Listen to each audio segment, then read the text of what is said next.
ডিম বোনার জন্য চুলায় প্রথমে 2 টেবিল চামচ তেল দিয়ে হাফ চা চামচ দিয়ে দিলাম লাল মরিচের গুঁড়া আর হাফ চা চামচ লবণ।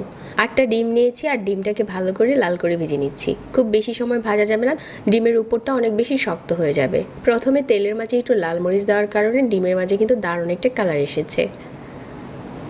এখন সেই একই তেলের উপরে দিয়ে দিচ্ছি কিছু আস্ত গরম মশলা, একদম মিহি কুচি করে নেওয়া পেঁয়াজ দিয়ে দিচ্ছি 5 থেকে 6টার মতো। এই পেঁয়াজটা তেলের সাথে একটু নরম করে ভেজে নিচ্ছি।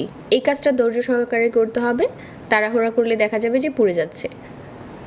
তো পেঁয়াজটা যখন নরম হয়ে গেছে এখানে 1 চা চামচ আদা বাটা আর হাফ চা চামচ রসুন বাটা দিয়ে আবারও একটু ভেজে নিচ্ছি যাতে আদা রসুনের কাঁচা গন্ধটা চলে যায়। ভেজে নেওয়া হয়ে গেছে আর এখন হচ্ছে এখানে আমি কিছু গুঁড়া মশলা দিয়ে দেব। লাল মরিচের গুঁড়া আমি প্রথমে দিয়েছিলাম, যারা ঝাল কম খেতে চান চাইলে এখানে মরিচটা একটু কম দিয়ে